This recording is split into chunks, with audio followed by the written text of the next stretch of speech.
மாணவர்கள் எவரும் போதைக்கு அடிமையாகாதீர்கள். அடிமையானவர்கள் மீண்டதாக சரித்திரமில்லை. எனவே உங்களையும் சமூகத்தையும் பாதுகாத்துக் கொள்ளுங்கள். உங்கள் நலன் கருதி கல்வி டிவி. அனைத்து மாணவர்களுக்கும் மதிய நேர வணக்கங்கள். இன்றைய இந்த வகுப்பில் 2022ஆம் ஆண்டு நடைபெற்ற கல்வி பொதுத்தர சாதாரண பரீட்சையினுடைய அந்த வினாக்கள் சம்பந்தமான அந்த விடைகளும் அது சம்பந்தமான ஏனைய கேள்விகளையும் நாங்கள் என்ன செய்யும் என்றால் பார்த்து கொள்ள வேண்டிய தேவைப்பாடு இருக்கின்றோம்.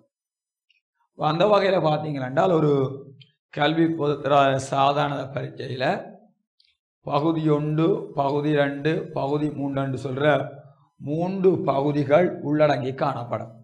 பகுதி 1, பகுதி 2, பகுதி 3 சொல்கிற 3 பகுதிகள் அந்த இதில் என்ன செய்யணும் அந்த பரீட்சையில் உள்ளடங்கி காணப்படும். அந்த வகையில் பார்த்தீங்கன்னா பகுதி 3 என்பது அதில் வருகிற இலக்கிய தொகுப்பு விடயங்களை அடிப்படையாக கொண்டதாகவே காணப்பட்டு கொள்ளும். அதாவது பகுதி 3 என்று சொல்லுகிற அந்த விடயம் இலக்கிய தொகுப்பு என்று சொல்லப்படுகின்ற ஒரு பாட புத்தகத்தை அடிப்படையாக கொண்டு அதிலே வரக்கூடிய அந்த விடயங்களை உள்ளடக்கியதாகவே என்ன செய்ய வேண்டாம் காணப்படும். இதில் தேர்ட் பார்ட்டுக்கு எத்தனை புள்ளிகள் என்றால் அதாவது 80 புள்ளிகள் தேர்ட் பார்ட்டுக்கு வழங்கப்படும். பகுதி 3க்கு 80 புள்ளிகள், பகுதி 2க்கு 80 புள்ளிகள், 80 160, பகுதி 1க்கு 40 புள்ளிகளாக 160 40 200 புள்ளிகள். அந்த 200 புள்ளிகளை 2ஆல் பிரிக்கின்ற பொழுது அது 100 புள்ளிகளுக்குரிய அந்த புள்ளியாக மாற்றமடையும்.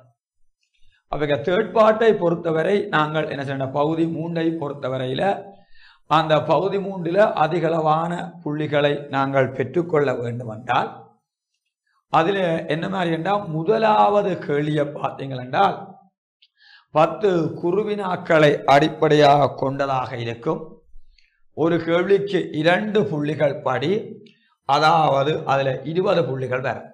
அதாவது அறிவுறுத்தல்களுக்கு அமைய நாங்கள் 5 வினாக்களுக்கு மாத்திரம்தான் விடை அளித்து கொள்ள வேண்டும். அதில் பார்த்தீங்கன்னா 1, 2, 3, 4 ஆகிய வினாக்களுக்கும் 5, 6, 7 ஆகிய வினாக்களில் ஏதாவது ஒரு வினாவுக்குமாக எல்லாமாக 5 கேள்விகள் செய்தால் சரி. இந்த வினாத்தாளுக்குரிய புள்ளிகள் எத்தனை புள்ளிகளாக இருக்கும் என்றால் 80 புள்ளிகளாக காணப்படும். அதில் பார்த்தீங்கன்னா முதல் 10 கேள்வி 1க்கு 2 புள்ளிப்படி எத்தனை புள்ளிகள் வரும் என்றால் அதாவது 1க்கு 2 புள்ளிப்படி 10 கேள்விக்கும் 20 புள்ளிகள் வரும். பிறகு இஞ்சால பார்த்தீங்களா பின்வரும் செய்யுட் பகுதிகளையும் உரைப்பகுதிகளை வாசித்து அவற்றின் கீழ் தரப்பட்டுள்ள வினாக்களுக்கு விடை தருகின்றன. அதாவது 3 பாட்டு வரும், அங்கால 2 உரைநடை பகுதி வரும். 1க்கு 4 புள்ளிப்படி 4, 5, 20 புள்ளிகள் வரும். 3ஆவதுல கட்டுரை கேள்வியில 15 புள்ளி இருக்குது. அதே மாதிரி 4ஆவதுலையும் கட்டுரை கேள்வியில 15 புள்ளிகள். 5, 6, 7 கேள்வியில ஒரு கேள்வி நாங்கள் செய்து கொள்ள வேண்டிய தேவைப்பாடு இருக்குது.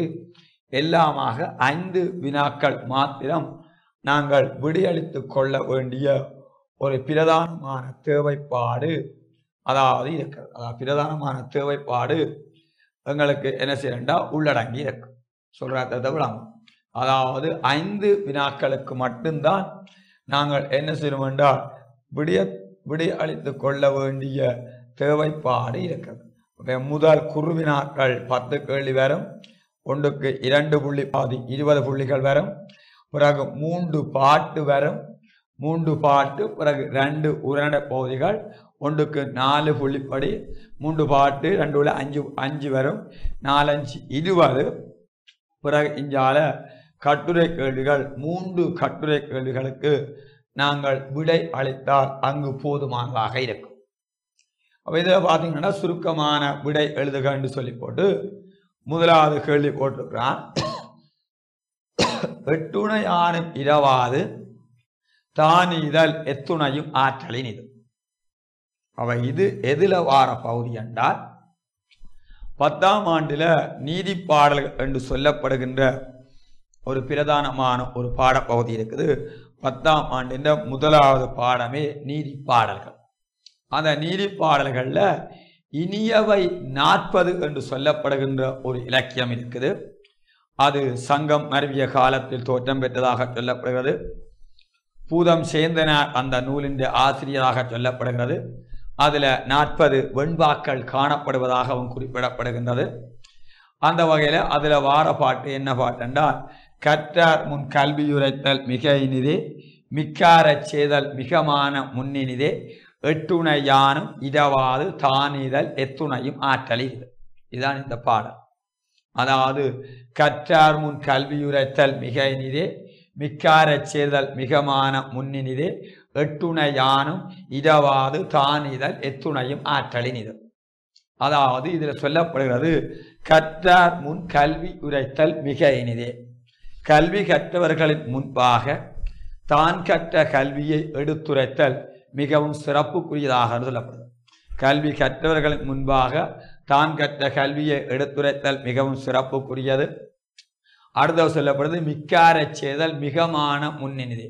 அறிவினை உடையவர்களிடம் சேர்ந்து கொள்வது முன்பு கூறியதை விட அதனிலும் இனிதான் என சொல்லப்படுது.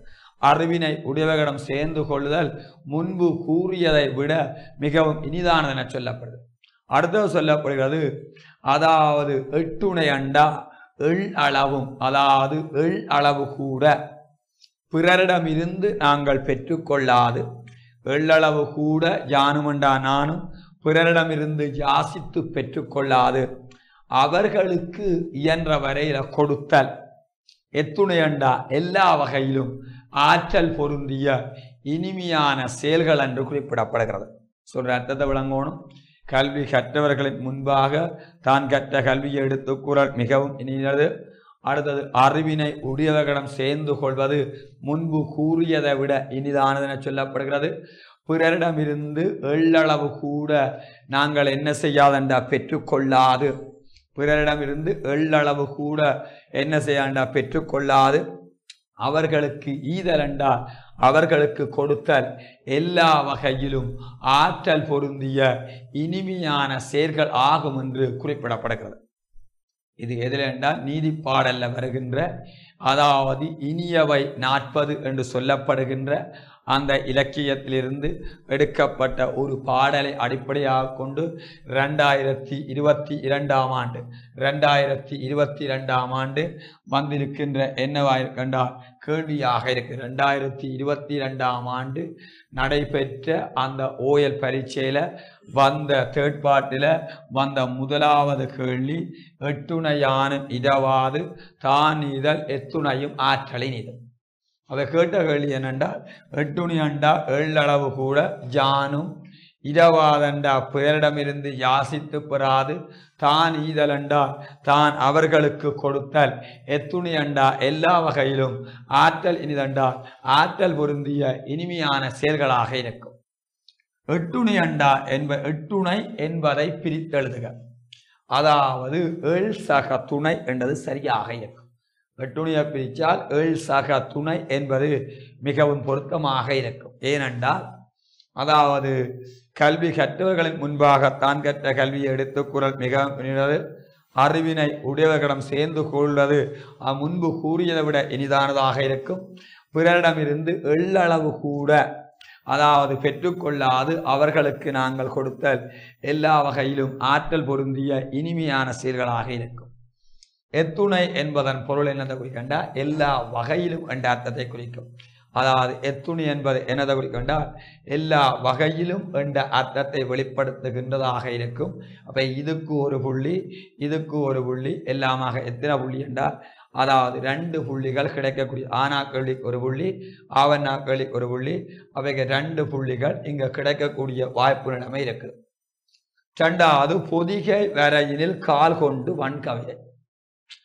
அதாவது இது ஒரு தனிப்பாடல்ல வருகின்ற காளமேக புலவரால் பாடப்பட்ட தன்னுடைய கவிதை பாடுகின்ற திறனை அடிப்படையாக கொண்டு அவரே என்ன செய்கிறார் என்றால் தன்னுடைய கவிதை பாடுகின்ற அந்த இயல்பினை தெளிவாக வெளிப்படுத்துகிறார்.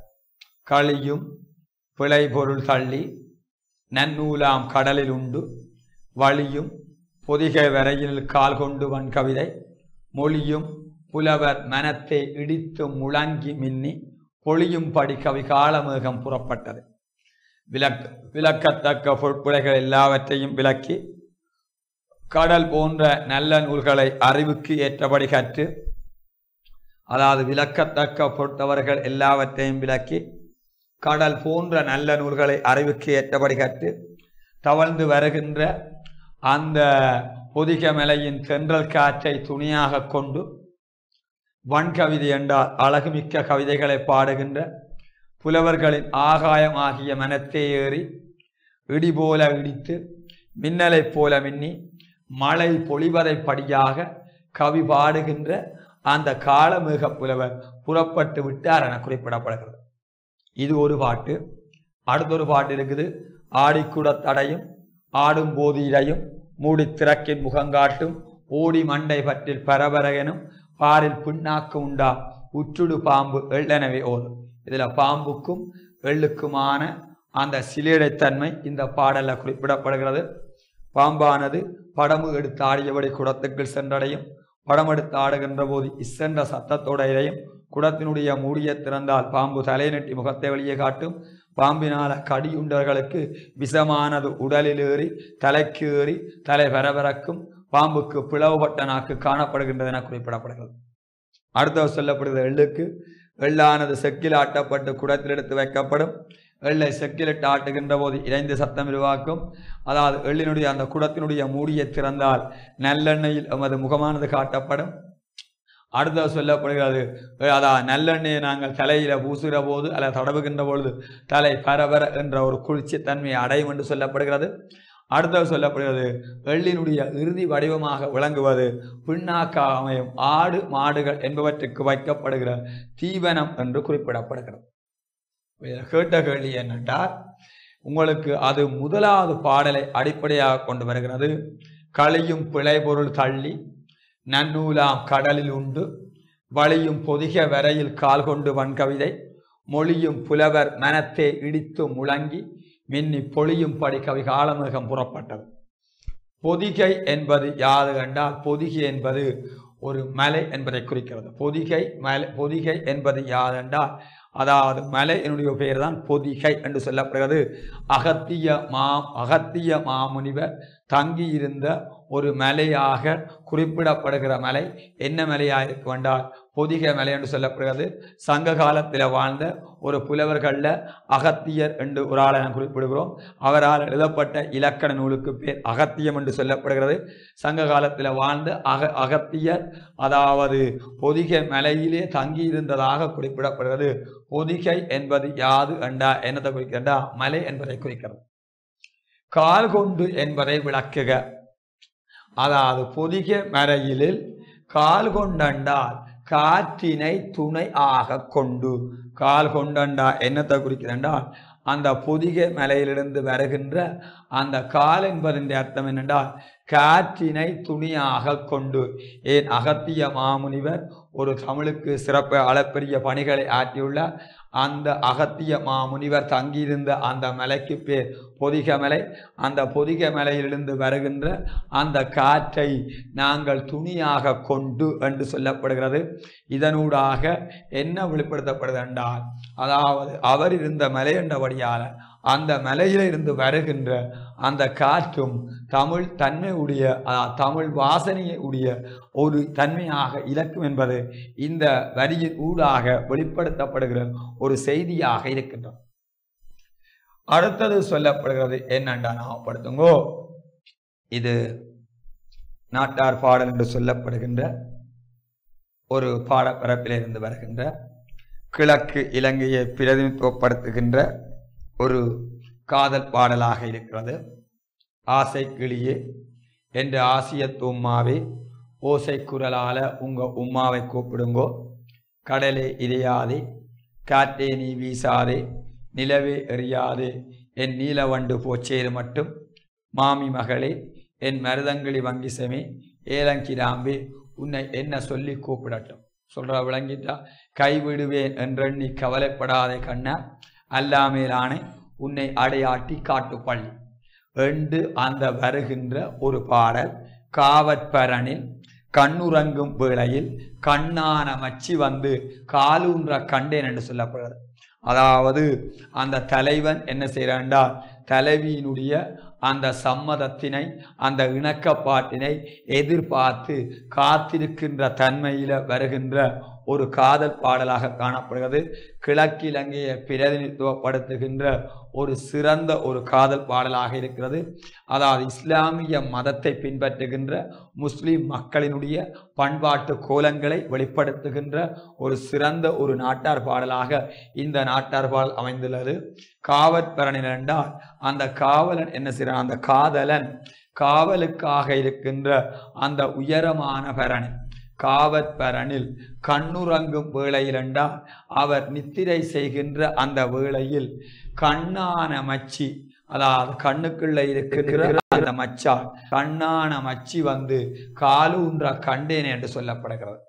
அதாவது இது காதலி மீது கொண்ட அந்த மிகுதியான ஒரு விடயத்தை வெளிப்படுத்துவதாக காணப்படுது. காதலி மீது கொண்ட அந்த மிகுதியான அன்பினை அல்லது மிகுதியான ஒரு காதலை வெளிப்படுத்துகின்ற ஒரு காதல் பாடலாக இருக்குது. கேட்ட கேள்விக்கு வருவோம். தலைவியின் முக்கியத்துவத்தை தலைவன் எச்சொல்லால் வெளிப்படுத்துகின்றான். அதாவது தலைவியினுடைய அந்த முக்கியத்துவத்தை தலைவன் எந்த சொல்லால் வெளிப்படுத்துகின்றான் என்றால் கண்ணான மச்சி. காவற்பரனிலே கண்ணுறங்கும் வேளையிலே கண்ணான மச்சி என்பது என்னத்தை காட்டுகின்றால் கண்ணுக்குள்ளே இருக்கின்ற அந்த மச்சி என்றது மச்சாள் என்பதை குறிக்குது. அதை இதனூடாக என்ன செய்யறால் தனக்கு தலைவியானவள் மிகவும் ஒரு முக்கியத்துவம் வாய்ந்தவள், கண்ணுக்கு இருக்கின்ற மணி எங்களுக்கு என்ன செய்யறால் பார்வைக்கு உதவுகின்றது. அதே போல மிகவும் ஒரு அன்பான ஒரு பெண்ணாக அந்த மச்சாளை அவன் என்ன செய்யறான்டா குறிப்பிடுகின்றான். கால் ஊன்றல் என்பதன் பொருள் கால் ஊன்றல் என்பதன் பொருள் அதாவது அது ஒரு மரபு தொடராக இருக்குது. கால் ஊன்றல் என்னண்டா நிலை பெறுதல் என்ற அர்த்தத்தை குறிக்கிறது. சொல்ற விளங்கிட்டா அவைக்கு இது என்னவா இருக்கும் என்றால் இந்த நாட்டார் பாடல்ல வருகிறபடியும் இந்த நாட்டார் பாடல பார்த்தீங்கள் என்றால் காதலியை அந்த காதலன் பல்வேறுபட்ட விதங்கள்ல உருவகிக்கின்ற அந்த தன்மையை நாங்கள் அவதானிக்கலாம். ஆசை கிளி என்ற ஆசியத்தும்மா ஓசை குரலால உங்க உம்மாவை கூப்பிடுங்கோண்டால் இனிமை பொருந்திய அந்த குரலால உங்களுடைய அம்மாவை கூப்பிடுங்கோ. கடலே எரிய வேண்டாம், காற்றே வீச வேண்டாம், நிலவே ஒளியினை தர வேண்டாம் என்ற நீல வண்டு ஆகிய காதலி வீடு போச்சேரும் வரைக்கும். அதில் நீல வண்டண்டவன் என்ன செய்யறான் உருவாகிக்கின்றான்.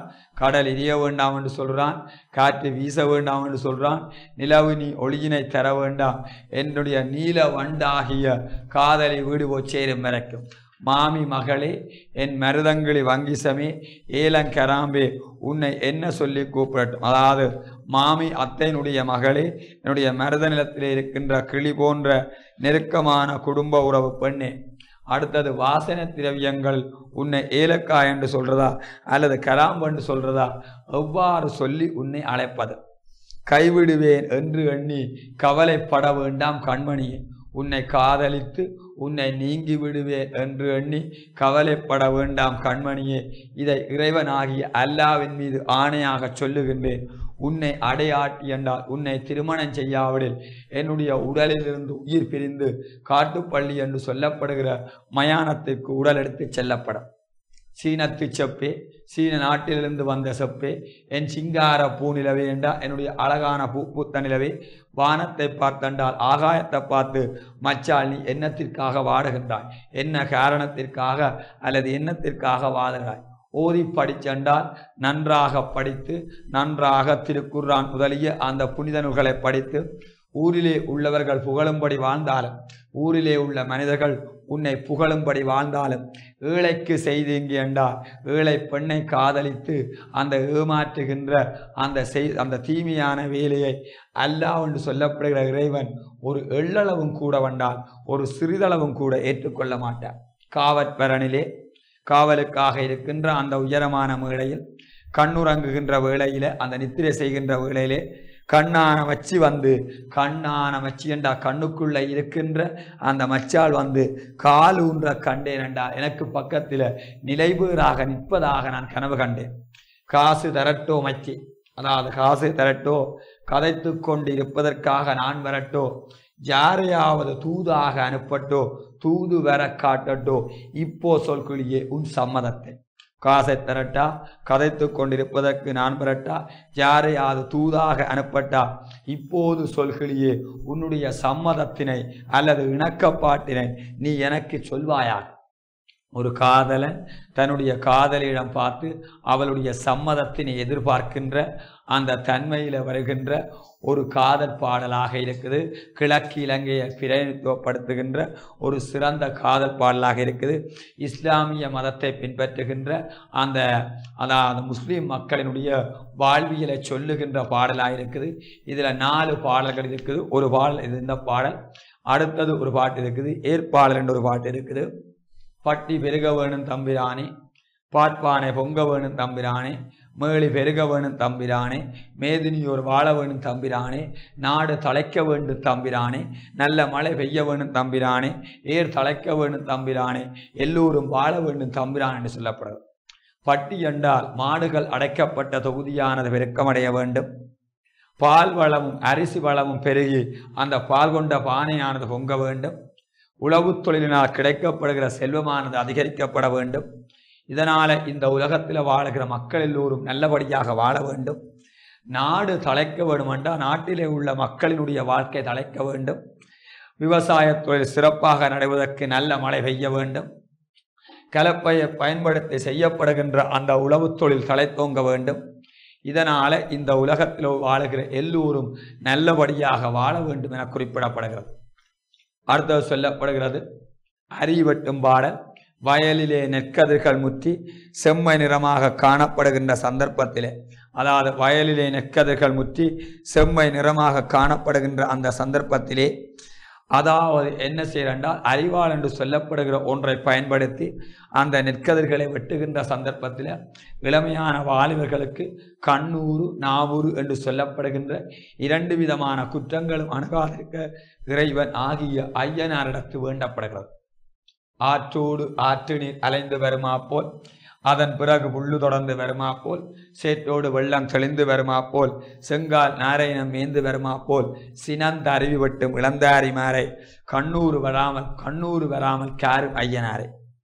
பெருகி வருகின்ற ஆற்றோடு அந்த ஆற்று நீரானது என்ன செய்யறால் அள்ளுப்பட்டு வருவதைப் போலவும், அதனை தொடர்ந்து பறவையினங்கள் இலையினை தேடி வருவதைப் போலவும், சேற்று உள்ள இடங்களில் இருந்தாலும் அதன் பின்பாடு அந்த நீர் தெளிவடைந்து வருவதைப் போலவும், அடுத்தது சிவந்த கால்களையுடைய நாரை என்று சொல்லப்படுகின்ற பறவையினம் இறையினை தேடி வருவதைப் போலவும், மிக்க வேகத்துடன், அதாவது அந்த நெற்கதிர்களை வெட்டுகின்ற அந்த இளமைய மிக்க வேகத்துடன் அந்த நெற்கதிர்களை வெட்டுகின்ற மிக்க வேகத்தோடு அந்த நெற்கதிர்களை வெட்டுகின்ற அந்த இளமையான வாலிபர்களுக்கு பிறருடைய கண்படுதல் என்ற குற்றம் அணுகாத வகையில் என்ன செய்யறால் வேண்டுதல் செய்யப்படுகின்றது.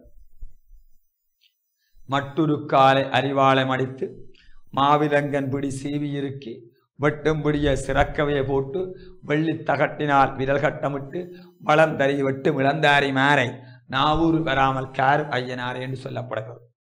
மட்டுருக்கென்று சொல்லப்படுகிற வலிமையான இரும்பினை எடுத்து அதற்கு என்ன செய்யறா அந்த மட்டுருக்கை அறிவாளை செய்து அதற்கு மாவிலங்கு மரத்தால் செய்யப்பட்ட கைபிடியை சீவியிருக்கி அந்த வெட்டப்படுகின்ற அந்த பிடியினை சிறப்பாகவே போட்டு வெள்ளி தகட்டினால் அந்த பிடியிலிருந்து அறிவால் கடலாத வகையில் விரல் கட்டமிட்டு வளர்ந்திருக்கின்ற அந்த நெற்கதிர்களை வெட்டுகின்ற அந்த இளமையான வாலிபர்களுக்கு பிறருடைய நாவினால் ஏற்படுத்தப்படுகிற குற்றம் அணுகாத வகையில் வேண்டுதல் செய்யப்படுகின்றது. இது என்னவா இருக்கும் என்றால் அருவி வெட்டும் பாடலாக என்ன செய்யறா காணப்படுகிறது. முதலாவது எதுக்கு வருது என்றால் தொழிற்பாடலுக்குள்ள ஏற்பாடலுக்கு வருகின்றது. அடுத்தது வர்ற பாட்டு என்னவா இருக்கும் என்றால் அருவி வெட்டும் பாடல். அடுத்தது என்னவா இருக்கும் என்றால் காதல் பாடலாக இருக்கும். அடுத்தது ஒரு பாடலாக இருக்கும் மீனவர் பாடல் என்று சொல்லப்படுகின்ற ஒரு பாடலும் என்ன செய்யறால் இந்த பாடப்பிறப்பில் உள்ளடங்கி இருப்பதை நாங்கள் என்ன செய்யலாம் என்றால் அவதானித்துக் கொள்ளலாம். இதில் உங்களுக்கு வந்தது நாட்டார் பாடலில் எந்த பாடல் என்றால் காதல் பாடலை அடிப்படையாக கொண்டு காவற்பரனில் கண்ணுறங்கும் வேளையில் கண்ணான மச்சி வந்து காலூன்ற கண்டேன் என்று சொல்லப்படுகின்ற அந்த 4வது பாடலை அடிப்படையாக கொண்டு வந்ததாக இருக்கும். அடுத்தது மீனவர் பாடல் வானம் முட்ட ஏலேலோ நிற்கின்றேனே ஐலச ஓடி ஓடி ஏலேலோ இழுக்க வேணும் ஐலச மண்ணை நம்பி ஏலேலோ மரம் இருக்கு ஐலச மரத்தை நம்பி ஏலேலோ கிளை இருக்கு ஐலச கிளிய நம்பி ஏலேலோ இலை இருக்கு ஐலச இலைய நம்பி ஏலேலோ பூவிருக்கு ஐலச பூவை நம்பி ஏலேலோ பிஞ்சிருக்கு ஐலச பிஞ்ச நம்பி ஏலேலோ காயிருக்கு ஐலச காய நம்பி ஏலேலோ அங்கால பழம் இருக்கு ஐலச பழத்தை நம்பி ஏலேலோ நான் இருக்கிறேன் ஐலச உன்னை நம்பி ஏலேலோ நான் இருக்கிறேன் உச்சி வெயில் ஏலேலோ உருகின்றேன் ஐலச உள்ளம் மட்டும் ஏலேலோ உன்னிடமே ஐலச. இது என்னத்தை காட்டுதென்றால் அதாவது ஒரு அவர்களுடைய மீனவர் பாடல் என்பதை வெளிப்படுத்துகின்ற ஒரு வகையான பாடல். அதாவது ஏலேலோ ஐலசா என்று சொல்லப்படுகின்ற அதாவது அந்த சொற்கள் வர்றபடியால் இது ஒரு மீனவர் பாடல் என்பதை நாங்கள் என்ன செய்யண்டால் தெளிவான முறையில் விளங்கிக் கொள்ளக்கூடிய அந்த வாய்ப்புகள் காணப்படுகின்றன. அடுத்த கேள்வி பாருங்கோ, சினிமா மொழி இது எது நல்ல சினிமா என்று சொல்லப்படுகிற சூனா தியடோர் பாஸ்கரன் என்பவரால் எழுதப்பட்ட ஒரு கட்டுரை பகுதியை அடிப்படையாக கொண்டு அதிலே வரக்கூடிய அந்த விடயங்களை அடிப்படையாக கொண்டு சூனா தியடோர் பாஸ்கரன் எழுதிய எது நல்ல சினிமா என்று சொல்லப்படுகின்ற அந்த கட்டுரை பகுதி அவர் எழுதிய தமிழ் சினிமாவின் முகங்கள் 1998ஆம் ஆண்டு வெளிப்பட்ட அந்த நூலில் இடம்பெறுகின்ற ஒரு கட்டுரை பகுதி தான் எது நல்ல சினிமா என்றது. அந்த பாடத்தை அடிப்படையாக கொண்டுதான் 4வது கேள்வி வந்திருக்குது. சினிமா மொழி மொழிபெயர்க்க முடியாத ஒன்று, அது மனித குலத்துக்கு பொதுவானது. சினிமா மொழி மொழிபெயர்க்க முடியாத ஒன்று, அது மனித குலங்களுக்கு அது பொதுவானது. சினிமா மொழிக்கும் ஏனைய மொழிகளுக்கும் இடையிலான வேறுபாடு, அதாவது சினிமா மொழிக்கும் ஏனைய மொழிகளுக்கும் இடையிலான வேறுபாடு, சினிமா மொழி என்ன செய்யண்டா மொழிபெயர்க்க முடியாத ஒன்றாக இருக்கிற அதே வேளை அது மனித குலத்துக்கு பொதுவானது என்று குறிப்பிடப்படுது. ஏனைய மொழி சினிமா மொழி மொழிபெயர்க்க முடியாத ஒன்று, அது மனித குலத்துக்கு ஒரு பொதுவானது ஒன்றாக இருக்கிறது. சினிமா மொழி எந்த மொழி பேசுவராலும் விளங்கிக் கொள்ளத்தக்கது என்பதை உணர்த்தும் தொடர். சினிமா மொழி எந்த மொழி பேசுவராலும் விளங்கிக் கொள்ளத்தக்கது என்பதை உணர்த்தும் தொடர். அது மனித குலத்துக்கு பொதுவானது. சினிமா மொழி எந்த மொழி பேசுவாராலும் விளங்கிக் கொள்ள என்பதை உணர்த்தும் தொடர். சினிமா மொழி மொழிபெயர்க்க முடியாத ஒன்றென்றால் அது எண்ணிலிருந்து ஒன்றுக்கு என்ன செய்யறா மொழிபெயர்த்து கொள்ள முடியாது. அது இந்த உலகத்தில் வாழுகின்ற மனித குலமண்டா மனித வம்சங்களுக்கு இருக்கிற ஆக்களுக்கு பொதுவானதண்டா. எந்த மொழி பேசுவோராலே நாங்கள் என்ன செய்யலாண்டா அதை நாங்கள் விளங்கிக் கொள்ளக்கூடியதாக காணப்படும். அடுத்தது 5வது கேள்வி, தங்கச்சியை வாரிக்கொண்டா அவவோட கண்கள் இரண்டும் ததும்பி பேறிய. தங்கச்சியை வாரிக்கொண்டாண்டால் கட்டி அணைத்து கொண்டா ஒரு அன்பினுடைய மிகுதியால வருகின்ற ஒன்றுதான் வாரிக்கொண்டல். தங்கச்சியை வாரிக்கொண்டது யாரண்டா மூத்தம்மா. இது மூத்தம்மா என்று சொல்லப்படுகின்ற சிறுகதை பகுதியை அடிப்படையாக கொண்டு அதிலே வருகின்ற அந்த சிறுகதையில் வருகின்ற ஒரு வசனம் ஒன்று தரப்பட்டிருக்குது. இந்த மூத்தம்மா என்று சொல்லப்படுகிற சிறுகதை ஆசிரியர் கோட்டமாவடி அரபாத் அவர்கள் அவர் எழுதிய அந்த மூத்தம்மா என்று சொல்லப்படுகிற சிறுகதையிலிருந்து எடுக்கப்பட்ட ஒரு வசனம் தான் தரப்பட்டிருக்குது. தங்கச்சியை வாரி அவளோட கண்கள் இரண்டும் ததும்பி பீறின என்று சொல்லப்படுகிறது. தங்கச்சியை வாரிக்கொண்டா என்பதன் மூலம் வெளிப்படுத்தப்படுகிற உணர்ச்சி என்னத்தை காட்டுதென்றால் தங்கச்சி மீது கொண்டுள்ள அந்த அன்பை காடுகிறது. மூத்தம்மா அவர்கள் என்ன செய்கிறார், இறப்பதற்கு அறிகுறியாக அவருடைய கண்கள் இரண்டும் ததும்பி பீறினாக சொல்லப்படுகிறது. தங்கச்சியை வாரிக்கொண்டா என்பதன் மூலம் வெளிப்படுத்த உணர்ச்சி, அதாவது தங்கை மீது கொண்ட அந்த அந்நியோன்யம், அவள் மீது கொண்ட அந்த ஒரு அன்பினுடைய வெளிப்பாட்டை வெளிப்படுத்துகின்றது. அடுத்த கேள்வி, தங்கச்சியை வாரிக்கொண்டது யாரென்றால் மூத்தம்மா. அந்த சிறுகதையில மூத்தம்மா பேரன் காசிமினுடைய தங்கச்சி, அவ்வாறாத்தா, ரகுமாமாமி, அண்ணாவி மாமா என்று சொல்லப்படுகின்ற கதாபாத்திரங்கள் அந்த மூத்தம்மா என்று சொல்லப்படுகின்ற அந்த பிரதான சிறுகதை பகுதியில் இடம்பெற்றுள்ளதை நாங்கள் அவதானித்துக் கொள்ளலாம். அதில் சொல்லப்படுறபடியே மூத்தம்மா அந்த கிராமத்தை பொறுத்தவரையிலே ஒரு முடிசூடா குட்டி ராணியாகவும் ஒரு பொது மனுஷியாகவும் அக்கம் பக்கம் யாருக்கு நோய்படால் கூப்பிடாத வைத்தியரா ஓடி போய் மருத்துவம் செய்கின்ற அந்த இயல்பு கொண்டவராக மூத்தம்மா அவர்களை அந்த சிறுகதையில் நாங்கள் என்ன செய்யலாம் இனங்காட்டி கொள்ளக்கூடிய வாய்ப்புகள் காணப்படுகின்றது. அடுத்தது, குணக்குன்றாய் உழைத்து உண்ணும் குலவிளக்காம் மனிதன். குணக்குன்றாய் உழைத்து உண்ணும் குல விளக்காம் மனிதன் என்று சொல்லப்படுகிறது. இது கவிஞர் அகலங்கன்ற குழந்தை என எனது மனம் குதூகலிக்கும் என்று சொல்லப்படுகின்ற அந்த கவிதையிலிருந்து வருகின்ற இரண்டாவது பாடலாகத்தான் இது இருக்கும். தென்றலிலே அசைந்தாடும் சென்னல் வயற்கதிர், தேனருவியன வழியும் ஏழுளவன் வியர்வை, குன்றெனவே நிமிர்ந்தோங்கி குதூகலிக்கும் தோள்கள், குணக்குன்றாய் உழைத்துண்ணும் குலவிளக்கா மனிதன், முன்றலிலே மண்ணளைந்து முழங்காலில் தவழ்ந்து முத்து உதிர நகை செய்யும் சொத்தாகும் மழலை, கன்றினது உடல் நக்கி கணக்கின்ற பசுக்கள், கரைந்தழைத்து இறை உண்ணும் காக்கைகளின் கூட்டம். அதாவது தென்றல் காற்றிலே அசைந்தாடுகின்ற செம்மையுடைய நெற்பயிரை கொண்ட வயல் உள்ள கதைகள், தேனருவியை போல வழிந்தோடுகின்ற கலப்பையை வைத்து உழவுத் தொழிலை மேற்கொள்ளுகின்ற அந்த உழவனுடைய வியர்வை, அடுத்தது மலை போன்று நிமிர்ந்தோங்கி பறந்துபட்டிருக்கின்ற அந்த உழவனுடைய தோள்கள், குணக்குன்றாக உழைத்து உண்ணுகின்ற அந்த குல விளக்காகிய மனிதன், முற்றத்திலே மண்ணை அலைந்து சிறிய முழங்கால்களினால் தவழ்ந்து முத்துக்கள் சொரிவதைப் போன்று புன்னகை செய்கின்ற சொத்தாகிய மழலை, கன்றினது உடலை நக்கி ஒலி எழுப்புகின்ற அந்த தாய்ப்பசுக்கள், கரைந்து அழைத்து அந்த இறையினை உண்ணுகின்ற அந்த காகங்களினுடைய கூட்டம் என்று சொல்லப்படுகின்றது.